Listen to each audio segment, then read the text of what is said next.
powerful alien says it'll destroy Earth, and only the school's worst students can stop it. Today we check out the 2015 live-action story, Assassination Classroom. A new threat shows up on Earth. The military gets ready to take it down. They storm the creature's lair. Bit by bit, the soldiers close in on their target. But when they finally reach it, several tentacles pop out to strike them. Men panic and start firing, but are taken out one by one.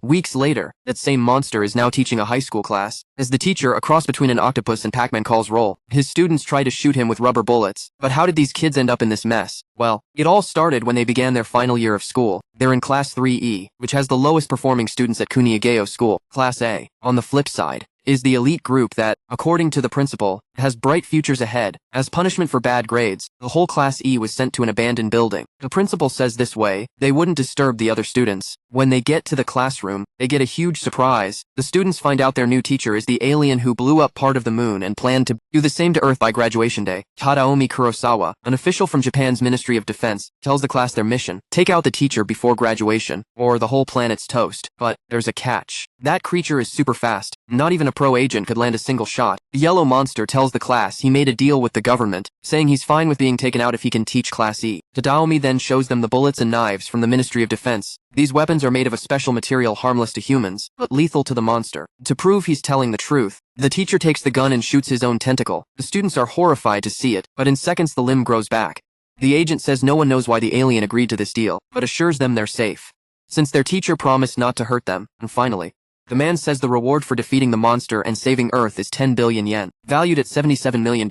From that point on, Tadaomi became the assistant teacher so he could train the students. Besides him, a different teacher was brought in to teach them English. She was called Irina Yelovich, a top agent sent to take down the powerful entity threatening Earth. But, even using a minigun, the woman failed completely in her mission.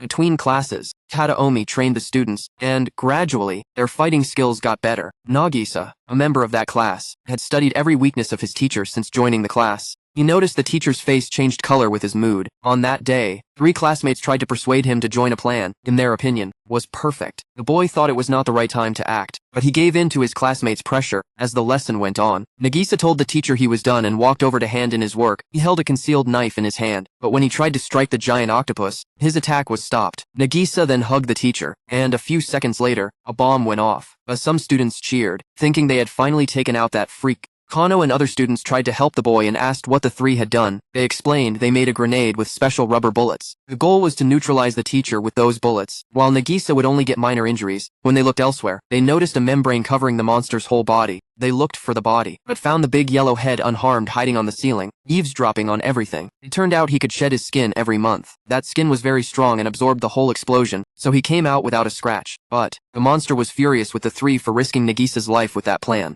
Filled with anger, his face turned red, and within seconds, he visited each of those 3 students' parents' homes and stole their nameplates. The professor said because of his deal with the government, he could not harm them, but if they endangered other classmates again, their families would face the consequences. After threatening and scolding the students, he told everyone to sit down and continued the lesson. Kano asked the teacher if he had a name, but the alien said no, so she proposed they affectionately call him Koro-sensei. The idea gets a lot of support, and the professor himself really likes it. From then on, that becomes his nickname. Later that same day, when Tadami arrives at school, he sees the students crowded around the hoop with Koro-sensei trapped inside. Irina shows up soon after, and they both ask the students what went down. The class explains they set that trap the day before and caught the teacher. While swinging back and forth, the net comes loose and Koro-sensei tumbles down. The students take the chance to try and hit him. Nevertheless, the speedy octopus is quicker and instantly shows up on the school roof. At that moment, a new student arrives at the school. His name is Akabon Karma, and he was suspended for getting into fights. He sticks some anti-teacher stuff on his right hand and tests it out by greeting his new teacher. When he walks into the classroom the next day, Koro-sensei is shocked to see an octopus stuck on his desk. Karma apologizes and says he thought it was the teacher, so he killed it. Then, the alien approaches the boy and says he will show the power of his tentacles. First, he uses the octopus to make takoyaki and shoves the dumpling into Karma's mouth, and also takes the chance to glue fake nails onto him. Later, on the way home, Nagisa meets his new classmate, who looks pretty deep in thought. He recalls an incident from when he was in Class A after a fight with some other school kids. The principal approaches and says that even though Karma gets into fights easily, he will always have his back. Noticing Nagisa nearby, he adds that although a bit odd, Kuro-sensei is a good teacher, yet, they have orders to take him out. Just then, The professor appears and tells them to keep improving their combat skills. Karma then asks if the professor would risk his life to protect a student. The monster says yes. The boy makes a drastic decision. He pulls out his gun and jumps off the cliff. His plan is to shoot Kuro-sensei the moment he tries to save him, while free falling. Karma recalls the day he beat up 3 class bullies who were picking on a Class E boy. When he found out what happened, the principal disapproved of him for attacking elite students, and as punishment, he was sent to Class E. Meanwhile, Kuro-sensei uses his tentacles to form a net and stops the boy from falling. In this way, he saves his student without putting himself in danger. The boy is brought back to the surface, and frustrated, he leaves. At the Ministry of Defense, the president says that in the last 2 months, since that thing arrived on Earth, several countries were firing missiles at Japan, but the alien octopus ended up saving them. The president says he planned to put Damie in charge of handling this. But since there's been no progress yet, he decided to send a new student to take out that monster. The next day, right in the middle of class, we found out the new student was actually an AI-powered robot. Its mission was to eliminate the alien teacher, but it was strictly forbidden to harm any student, no matter what. On its first attack, the crazy robot tries to take out Kuro-sensei with its machine guns. Not surprisingly, the shots do nothing, but the machine has an amazing ability to learn and evolve. Throughout the lessons, the machine kept attacking, causing a lot of frustration among the other students, who could barely concentrate on the lesson. Eventually, they still had to clean up the mess the robot left behind. However, the machine was making progress toward its mission. Thanks to its advanced learning ability, it now had a 0.001% chance of taking out the teacher on the next strike. If it kept evolving at this rate until graduation, that number would rise to 90%.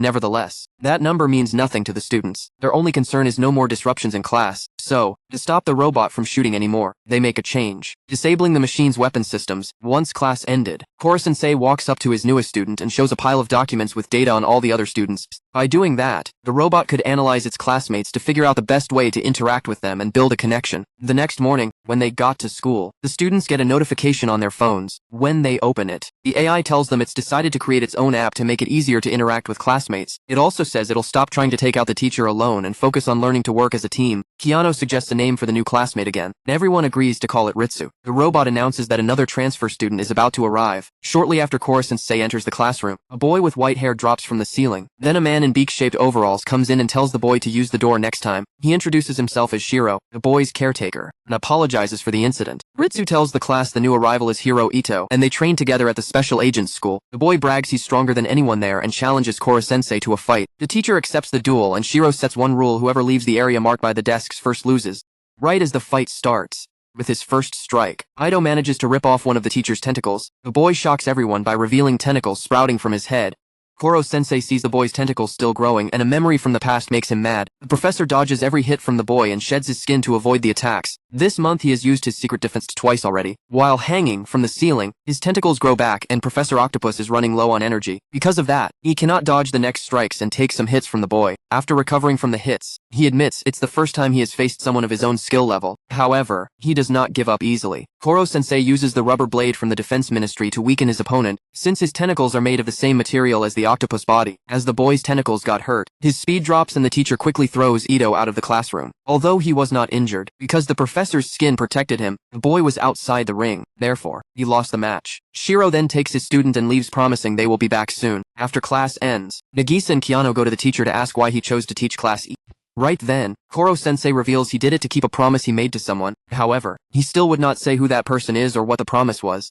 Next, Nagisa asks if there is anything they can do now to eliminate the alien professor someday. Hearing this question, Kuro-sensei suggests the students spend the weekend at school to study, since he himself will also stay at the school. This gives the students another chance to take him down. The class agrees, and the teacher names the weekend the assassination training camp. Kuro-sensei uses his super speed to train each student individually with specific lessons on the subjects they had the most trouble with. That night, Tadaomi gets a call from his boss, who tells him a new coach will arrive the next morning. But soon after, Kuro-sensei shows up at Tadaomi's room. When asked about his love life, he gets thoughtful and remembers the moment he lost his loved one. As planned, the next morning, Takaoka Kira arrives at the school and announces he will become the class's new coach. But before starting training, he brings breakfast to the students, who immediately like their new sensei. Later, Irina talks to Tadami about her old army buddy Takaoka and explains his teaching method is to get close to his students and make them feel like a family. The problem is that soon after, he starts his dictatorship, even using rough methods on the students. The second training day begins and Takaoka asks the students to run 20 laps. Kanzaki feels sick and falls down, though the trainer asks if the girl is okay. She says she cannot go on and prefers to train with Miss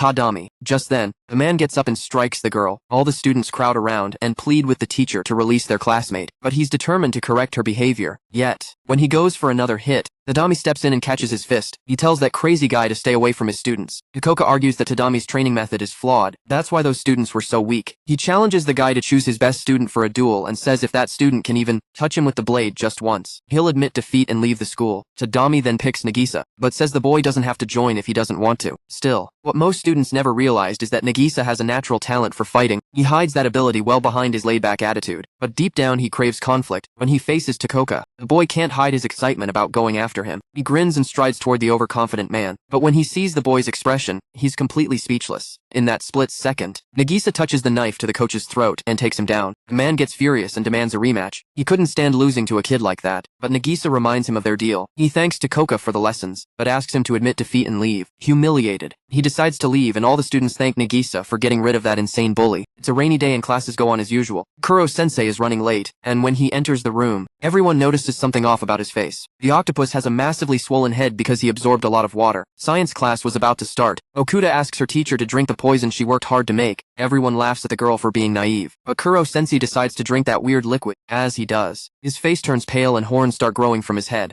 Finally, his whole body turns white as if frozen, but he quickly returns to normal and praises Okuda for making such a strong poison from sodium hydroxide, a substance deadly to humans but harmless to him. Then, he says he'd be happy to show her how to make an even deadlier poison. And after drinking it, his body becomes thin like a blade and Kuro-sensei uses that form to dash away while his students try to catch him. A few minutes later, he returns to normal and asks the students to call Professor Tadami and Professor Arena and meet in the schoolyard. Kuro-sensei tells the students that a good agent always has a backup plan in case the first one fails. Suddenly, the teacher shoots off like a rocket and quickly returns to the school, wrecking everything around him. He had just caught a bomb in midair. The alien then leads the students back to the classroom and informs them that for the next exams, they need to combine their knowledge and come up with a flawless plan to take him down. To assist them in this mission, he announces that the top scorer in each subject gets to remove one of his tentacles. Every tentacle he loses slows him down and boosts the student's chance to succeed in neutralizing him. In this manner, Kuro-sensei created a strong motivation for his students to work harder on their studies. When class ends, as the students head home, the teacher decides to take Nakamura, his top English student, for a real-world language experience.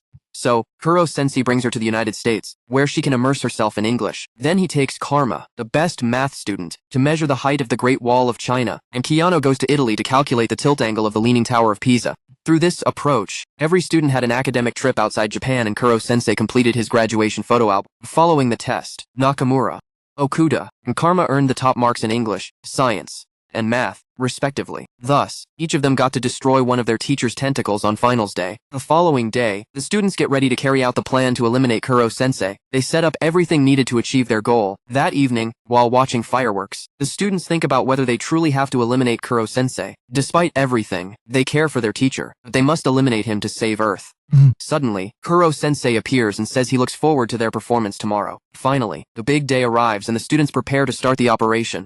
After grabbing their weapons, they head to the execution site. Kuro-sensei is tied up and the rest of the trap becomes visible. The group hadn't overlooked any detail and everyone was excited for their reward. Nagisa explains that once they remove his tentacles, Kuro-sensei will be dropped into a bathtub full of water. On the rainy day, the boy realized water is one of the alien octopus weak points. The students get ready to fire and tear off the teacher's tentacles. Then gallons of water are thrown at him. Oh, finally, two students step forward and shoot rubber bullets right at the creature's face. Just as Kuro-sensei is about to get hit, an explosion occurs and the octopus disappears. But shortly after, the students manage to locate him, but his entire body is gone. Only his head was left, protected by a dense crystal shell that shielded him from everything. Even special bullets couldn't harm him. That was Kuro-sensei's ultimate defense, strong enough to survive a nuclear blast. But that crystal would break in less than a day. So the students decided to fill a pool with anti-teacher bullets and drop him in. When the shell cracked, the octopus would be destroyed on contact. But Kuro-sensei says if that happens, he could explode again and push the bullets away before they affect him. Suddenly, without a word, some students start passing out, and Keanu notices they have a very high fever. Minutes later, Takaoka and his crew show up, and he tells them that before leaving, he put a virus in some students' drinks. He also says once the virus is in their system, they'll die in 3 days without the antidote. Of course, the only one with the antidote to that virus was him. He was the only one. Takaoka says he's here for revenge because Nagisa made him a joke at the Ministry of Defense. Just thinking about the boy keeps him up at night. Takaoka says he'll only give the antidote if Nagisa hands over the teacher, but Nagisa doesn't want to do that. To make it worse, Ido shows up and attacks Nagisa. Tadami tries to help and gets hurt. Ido is there for a rematch against Kuro-sensei. Karma pulls Nagisa away and they run to stop the teacher from being taken. Ido chases him, and Takaoka escapes with his men, taking the antidotes. The other students help their sick classmates. Karma and Nagisa climb a tower to hide from Ito. But he finds them and uses his tentacles to destroy the ladder. Nagisa throws the spear to his friend, who is caught by Ito. Karma tries to dodge and almost falls off the tower. Ido catches him with his tentacles, but he uses the spear to attack Karma. Karma keeps running until he gets knocked down. At that moment, Nagisa holds onto the tower just before the ladder breaks. The red-haired boy surrenders and says he'll hand the teacher over. But he throws the spear at Ito instead, and Ito releases his tentacles to attack him. But what he didn't expect was that it started to rain. With his body wet, the boy loses his powers. Koro-sensei praises the students for their plan. The guys knew it was going to rain that day, so they picked that day to take down their teacher. That was their backup plan. The octopus says that if Ito still wants to join, he's more than welcome to join Class E. Right then, the guys get a text from Ritsu, telling them what's happening at school. Nagisa shows up carrying a bag, then Takaoka is waiting there. The man tells him their plan to take out the professor is underway. He plans to trap him in a concrete box filled with special bullets, along with Keanu. That way, the teacher couldn't blow up to escape the bullets because if he did, he'd end up killing a student. Takaoka orders Nagisa to hand over the creature, but Nagisa begs him to let Class E take out the teacher themselves, since that's what they trained for. But Takaoka is unfazed by the boy's plea. Instead, he takes advantage of Nagisa bending down and steps on his head, humiliating him. Nagisa hears a text from Ritsu come in on his phone and smiles. The boy hands Koro-sensei over to Takaoka, but when he takes off the bag, the man realizes it's just a soccer ball. Right then, the other students surround them and trap those men in their own concrete. Koro-sensei praises Okuda for making the antidote for her classmates and Nagisa for his good acting. Even while being humiliated, a few minutes later, military helicopters arrive and bring all students and teachers to their base. They plan to destroy Koro-sensei while he's still inside the sphere, so the alien can't move. The Ministry of Defense prepares a shelter from which the monster cannot escape, even if it explodes, and they fill the space with anti-teacher balls. But first, they let the octopus say his last words to his students, with intense focus. They all watch the screen, listening to their teacher's final speech. The creature congratulates the students on their performance and growth. Over the course of their journey, he says seeing them grow is his greatest joy and thanks them for letting him be their teacher. Quickly, the entire sphere is covered with special bullets and the countdown starts. When the explosion finally happens, the shelter stays intact and everyone thinks the alien has been destroyed. The students break down crying, unable to accept their teacher's death. As Nagisa weeps, yellow tentacles appear behind him and hand him a tissue. The boy turns around and is shocked to see Koro-sensei. The other soldiers panic and flee, but Tadami is relieved to see his coworker still alive. Relieved, the students return to their school routine, which included morning shots at the big yellow octopus head. Do you think Class 3E can eliminate Koro-sensei by graduation, or will the alien professor destroy Earth?